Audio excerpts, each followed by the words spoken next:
do it again. What do you have to prove? It's not about that.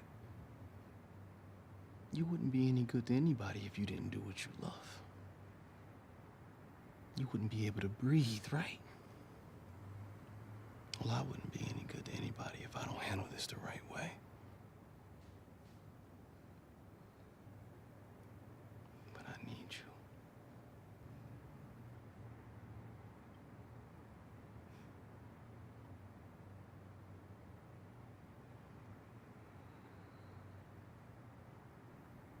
I'll beat him.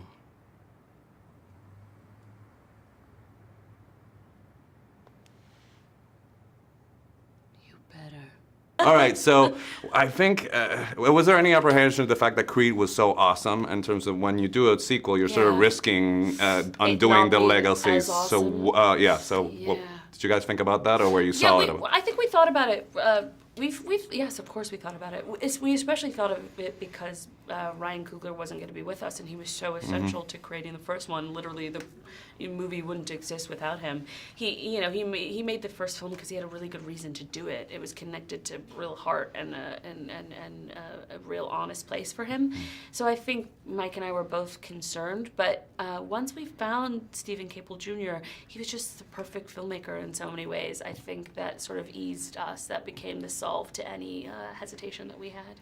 So you always manage to do very interesting work with the characters, but I feel that Bianca is sort of, on the outset, a traditional role, but she's as complex as anything else you've done. So was that exciting to see, like, a character that might be more relatable to anything that you've done in other projects, to have that humanity and complexity and get that on screen? Yeah, that was essential for me, and I feel really lucky that in both Ryan Coogler and Stephen Capel Jr., I have filmmakers that push me towards that and are interested in that, and when I express my concerns of wanting her to have autonomy, to be singular, that it doesn't fall,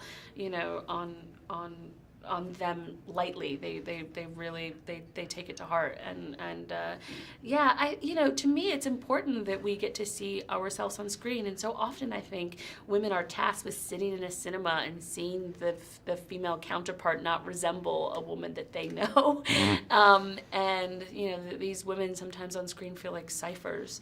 And for me it was important that no matter how many scenes that Bianca appears in, that when she appears that you feel you're really seeing a human being and all her complexity, and so I hope that that's what audiences feel when they see her. No, most definitely. And Adrian was never a cipher, but there was just not enough screen time in the sequels. You know what I mean? It was also a different time, right? We had different sort of expectations of what not just female characters, but characters are like in films. I mean, I love Adrian. She's so incredible. In the second film, she's unfortunately in a coma for some of it, so you don't get to hear her, see her, and it was really important to me that in this second time around that Bianca had something to do. You're right there with him up until he gets in the ring, which is awesome.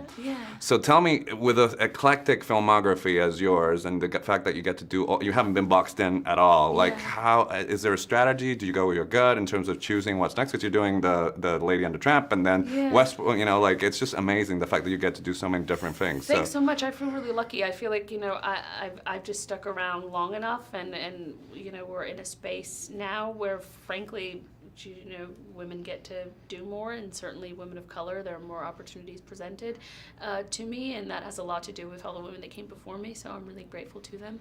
I don't know that there's a strategy. I think I just pick things that I connect to. I try to make work that I would want to go see. I try to make work that I think has something to say. For me, I think that political change is always preceded by cultural change. And so to me, the way that I can be of service is maybe to make work sometimes that can spark conversation and open us up to new ideas.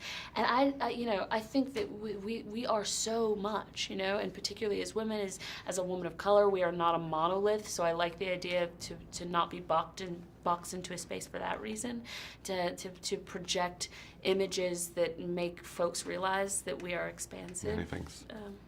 All right, pues lo estás haciendo muy bien. Muchas gracias. I was able to ask questions, so I don't know what happened. So pleasure talking to you. Perfecto, gracias.